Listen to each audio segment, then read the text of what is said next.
Il y a de la joie sur le visage d'Annette, une joie communicative et une envie de croquer la vie, de partager et de transmettre.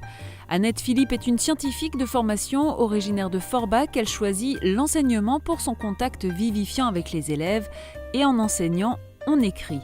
Sa première expérience, un livre collectif de sciences physiques. Le plaisir d'écrire a fait le reste et c'est ainsi qu'est né Ombre Bleue, un roman autobiographique qui a tout de suite séduit un éditeur de renom. La lecture, l'art, la peinture ont été présents au cours de son enfance et accompagnent sa vie. Aujourd'hui, Annette Philippe écrit, peint et expérimente toutes sortes de techniques.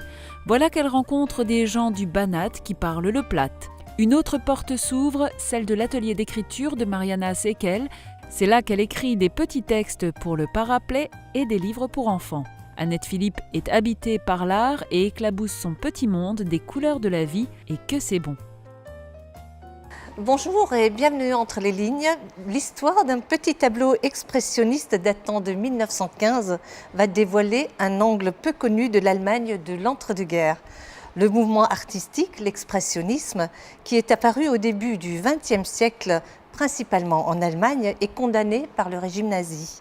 Ombre Bleue, le roman d'Annette Philippe, porte un regard original sur une région où se mêlent les destins de deux familles, l'une implantée en Moselle, l'autre implantée en Sarre. Annette Philippe, bonjour. Bonjour. Alors votre roman commence en 1980 par une joyeuse après-midi passée en famille à peindre. C'est alors que la mère évoque le souvenir d'un tableau qui était accroché près du lit du grand-père, qui date de 1915 et sur lequel, au dos, est annoté Rammstein 1915. Exactement. C'est un petit tableau qui existe réellement. Et sur le moment, cet après-midi-là, je ne m'en souvenais plus. Mais peu de temps après, ma mère l'a rapporté parce qu'il était accroché dans la maison de vacances. Et c'était de nouveau un coup de foudre pour ce tableau qui était vraiment extraordinaire. Il était très très moderne dans les lignes, dans la façon, dans la construction, dans les couleurs aussi qui étaient à la fois sombres mais des couleurs dont on n'a pas tellement l'habitude, du vert presque émeraude et des taches de couleurs qui rehaussaient ce tableau. Alors ce tableau donc, finalement a été fait en 1915, donc c'est le début de la Première Guerre, la première année de la Première Guerre. Il y en a un autre qui date de 1916 qui s'appelle Rethel, mais en tout cas ce tableau a une histoire puisqu'il a été fait par un camarade de régiment de votre grand-père. Oui. Il a été, donc l'histoire raconte la recherche, la quête de l'auteur de ce tableau qui signe AW. Et donc au fur et à mesure que l'histoire avance, on se rend compte qu'il s'agit d'un peintre allemand du nom de Achim Wigeland et qui était un camarade du temps de la guerre de mon grand-père. Ils étaient ensemble en service. Alors ils étaient dans le même régiment, dans le régiment donc, du lieutenant Walter Kesbach. C'est un personnage qui a existé aussi. Oui, Walter Kesbach a existé réellement. Il était lieutenant et déjà à l'époque un très grand défenseur des artistes. Et il s'est rendu compte très vite que cette guerre était une boucherie. Et pour essayer de mettre ses protégés à l'abri de ces combats, il a monté une unité d'infirmiers en fait. Et il a recruté donc des peintres qui à l'époque étaient des expressionnistes. Il y a par exemple Erich Eckel qui était également dans ce régiment. Ils ont d'abord été stationnés dans les Ardennes et par la suite dans les Flandres, mais comme ils étaient de formation d'infirmiers, ils étaient toujours un peu à l'arrière des lignes. Donc protégés. Voilà, donc protégés. Malgré tout, beaucoup de peintres ont laissé leur vie, notamment dès le début de la guerre. On parle de Macke, par exemple. Oui, Auguste Macke, qui est donc un aquarelliste, un peintre très connu qui dessine un petit peu dans le style aussi de Paul Klee.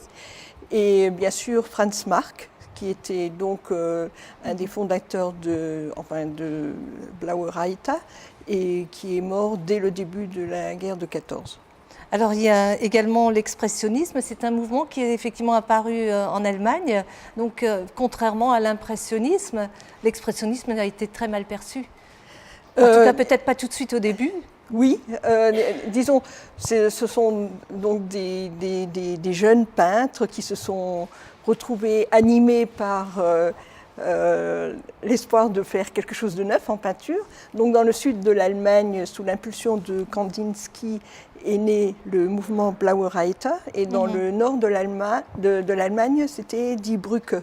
Voilà. Et dans plusieurs autres régions d'Allemagne, d'ailleurs, il y a eu des mouvements peut-être moins connus, comme Junges Rheinland, dont il est question aussi dans le coin de Düsseldorf. Voilà, alors donc Opa, c'est le personnage qui détient le mystère qui entoure ce tableau. Après la Grande Guerre, il exerce le métier de relieur, encadreur et libraire. À la vue du tableau, c'est les moments de bonheur passés dans l'atelier du grand-père qui reviennent en mémoire, le paradis de l'enfance. Écoutez. Son atelier me paraissait très grand.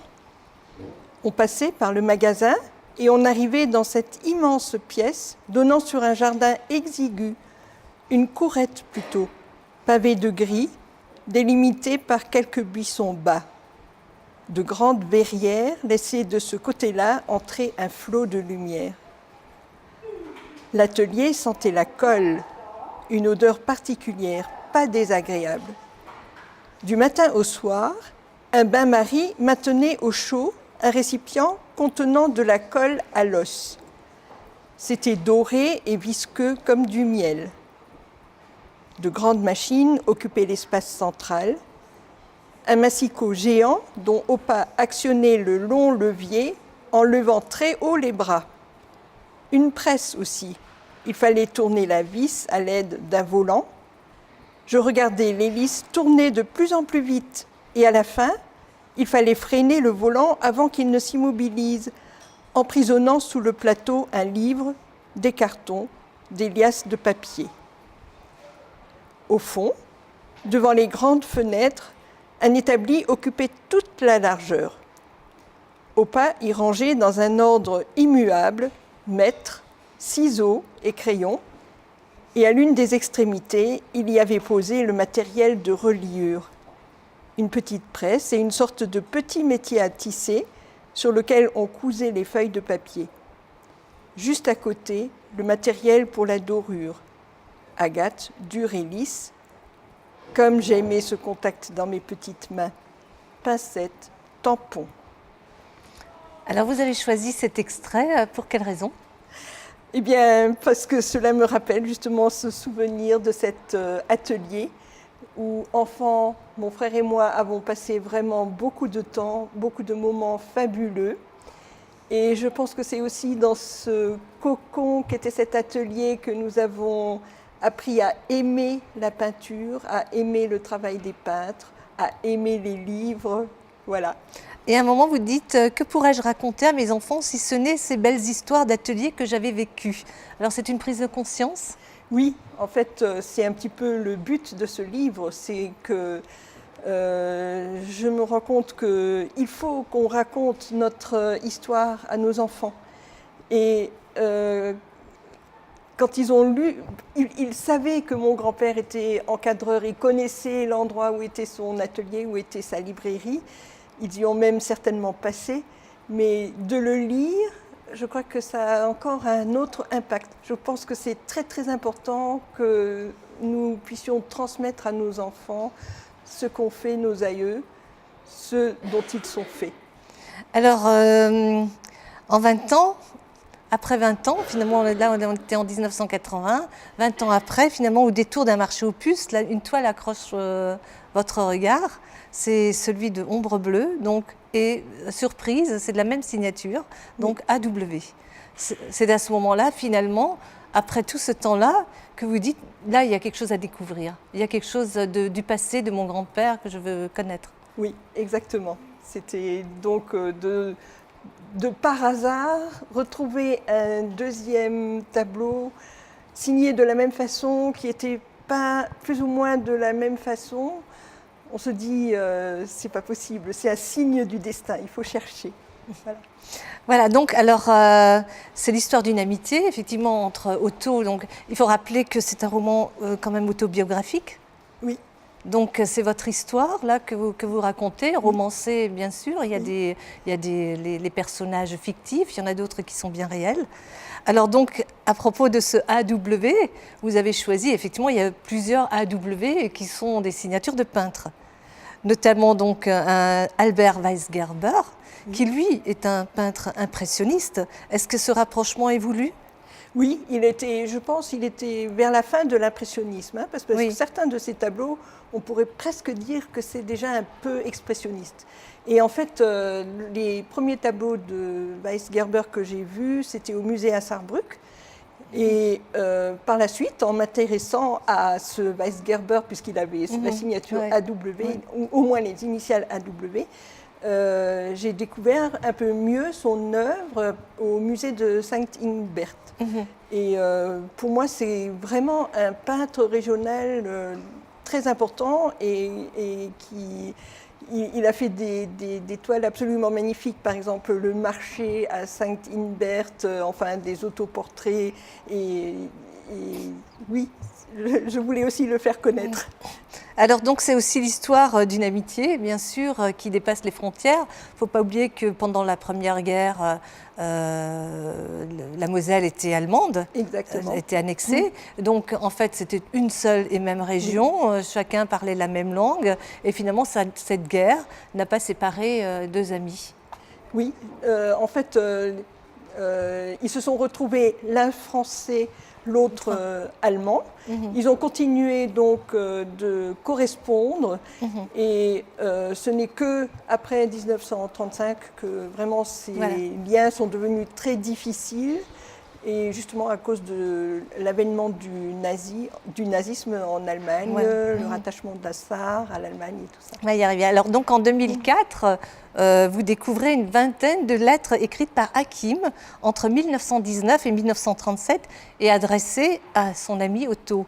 Alors des lettres qui témoignent de la situation de l'Allemagne de l'entre-deux-guerres et la montée du nazisme. Alors le signe d'une amitié qui fait fi des frontières et des idéologies. Écoutez. Mon cher Otto, ma chère Catherine, quel dommage que vous ne puissiez venir. Mais tu me racontes tous les tracas pour obtenir des papiers et pouvoir circuler librement. Nous parlons la même langue, nous avons combattu côte à côte, et nous voici maintenant séparés par une ligne imaginaire devenue infranchissable. Tu me dis aussi que beaucoup d'Allemands sont obligés de quitter la Lorraine. Tu me dis que tout cela est bien bizarre, alors que votre langue tient bien plus de l'allemand que du français. J'ai beaucoup de mal à t'imaginer dans ta librairie à ne vendre tout à coup que des livres français. Te souviens-tu de notre permission en novembre 15 ? Nous avions passé à Ramstein porter la dernière lettre de notre camarade Thomas à ses parents. Thomas était dans notre équipe d'infirmiers et cette blessure en allant secourir un soldat touché par des éclats d'obus, c'était horrible. Il était mort dans le lazaret près de Sedan. J'étais en poste. Mon Dieu, que la guerre est terrible. Donc après la guerre, la Moselle redevient française, la Sarre est placée sous protectorat français, l'Allemagne est exsangue. Alors comment les Sarrois, eux, perçoivent cette invasion française du côté sarrois ? Je ne pense pas que c'était vraiment une invasion. En fait, les Sarrois sont restés sur place, mais c'est vrai que beaucoup de Français sont allés travailler en Sarre, notamment dans les mines. Il y a eu beaucoup d'ingénieurs qui ont trouvé du travail en Sarre. Mais je ne pense pas qu'on peut vraiment parler d'invasion. C'était une région, disons, qui accueillait plus ou moins les Français. Et tout a changé donc, en 1935. Donc il y a eu ce référendum de la Sarre qui a fait qu'elle a voté à 90% son rattachement à l'Allemagne. Et là, c'était vraiment le coup de tonnerre pour tous les Français de Sarre qui ont dû quitter vraiment dans l'urgence leur travail, leur maison, qui sont partis du jour au lendemain. Et ma mère me raconte très très souvent, ça l'a beaucoup marqué, que tous ces gens passaient souvent à pied la frontière et passaient donc à Forbach pour prendre le train et aller dans d'autres villes françaises, à Metz, à Paris, etc.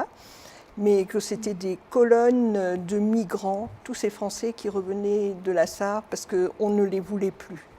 on souhaitait qu'ils partent. Alors finalement, c'est vraiment une histoire aussi de séparation de peuples, parce que du coup, les Mosellans d'un côté, les Sarrois de l'autre, alors que c'est la même culture, et le sentiment anti-allemand du côté justement de la Moselle-Est n'existe pas vraiment.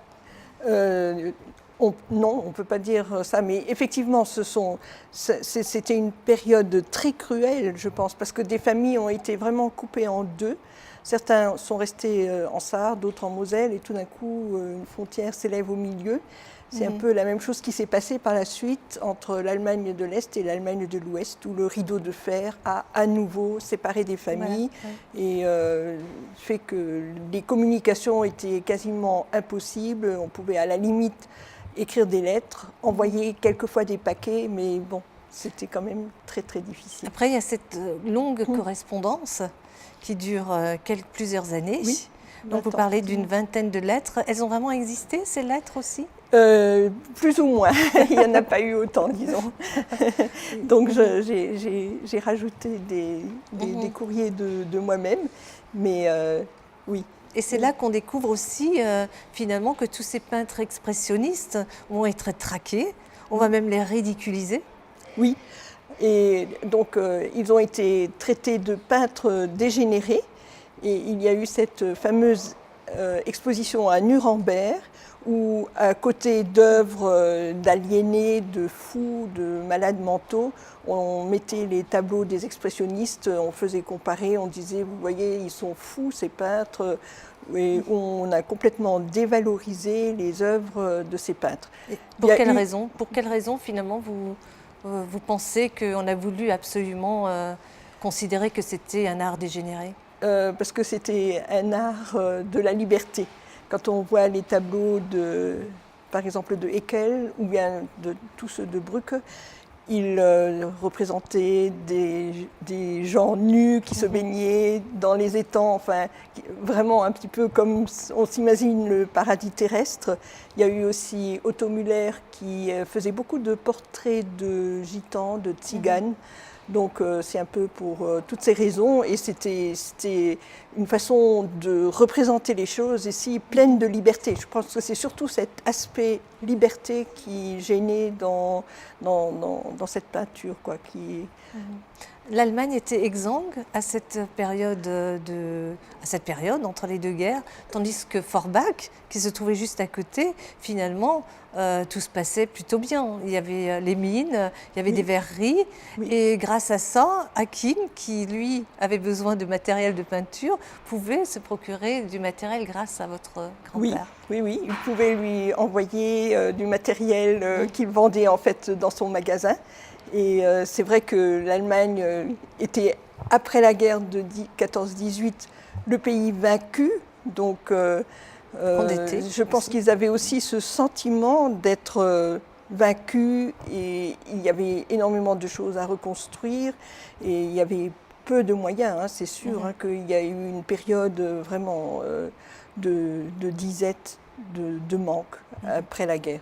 Mais disons, la reconstruction s'est quand même faite. Après, rapidement, mais je pense que l'avènement du nazisme est quand même venu de ce sentiment encore d'avoir été vaincu après la guerre de il y avait une histoire de revanche, comme les Français en 1914. Là c'était de l'autre côté, la revanche. Et tout bascule en 1937, c'est la dernière lettre d'Hakim. Oui, donc c'est la fin pour les peintres expressionnistes. Les nazis organisent un auto-da-fé. Ils brûlent les œuvres des peintres, ce qui est, à mon sens, encore plus grave que de brûler des livres qu'on peut toujours réécrire. C'est pas le signe d'une dictature, ça déjà ? Absolument, absolument. Et quand on pense au nombre énorme d'œuvres qui ont été détruites par les nazis, qui ont été spoliées aussi, des pièces de musée qui ont été anéanties, on en reste malade. Et je pense que beaucoup de peintres allemands qui ont vécu tous ces faits ont vraiment été malades dans leur âme. Je pense à des peintres comme par exemple Otto Dix, qui a été vraiment un très grand polémiste après la guerre de 14-18, qui a peint des choses très fortes, mais après le nazisme, il a été anéanti et il a fait après plus que des bouquets de fleurs, des portraits de jeunes filles à chapeau, ce qui est très beau, mais bon, qui n'est pas du tout son âme d'avant. Ou bien encore Kirchner, qui s'est suicidé en Suisse après. C'était quand même beaucoup de peintres tourmentés. Ce sont des peintres tourmentés, mais qui n'ont pas du tout supporté qu'on détruise leur œuvre, leur vie. Voilà, ils se sont retrouvés avec plus rien. D'ailleurs, Hakim, on lui brûlera son atelier, il ne repeindra plus jamais. Plus jamais, voilà. Et vous, finalement, vous, la petite fille d'Otto, vous allez renouer les fils? Oui, eh bien oui, puisque dans le roman, il y a eu donc le rideau de fer qui sépare encore une fois cette famille installée près de Weimar du reste de la famille qui se retrouve en Sarre. Et donc le petit-fils de Achim, Matthias, on arrive à retrouver sa trace une fois que le rideau de fer est tombé, donc dans les années 90-92. Et voilà, et c'est ainsi que se termine d'ailleurs l'histoire, donc par cette retrouvaille, ces liens renoués entre ces deux familles. En tout cas, c'est une histoire passionnante et c'est votre premier roman? Oui. C'est votre premier roman et finalement déjà édité chez l'Harmattan. Oui. Comment vous expliquez ça alors que d'autres ont tellement de difficultés à se faire éditer? Eh bien, le sujet est très original. Oui. Mais bon, c'était, je pense, mais il le mérite, je l'ai porté vraiment avec l'envie de dire toutes ces choses. Et bon, j'espère que le suivant voilà, sera aussi riche. Annette Philippe, on arrive au bout de cette émission. Alors je rappelle donc, c'est Ombre bleue. Alors c'est publié chez l'Harmattan. Oui. On peut le trouver dans les librairies, bien entendu. Et maintenant, je vais encore vous demander un dernier exercice, c'est de passer au tableau et d'écrire l'entame peut-être de ce qui sera un prochain roman. Oui. Merci beaucoup. Quant à nous, on se dit à bientôt entre les lignes.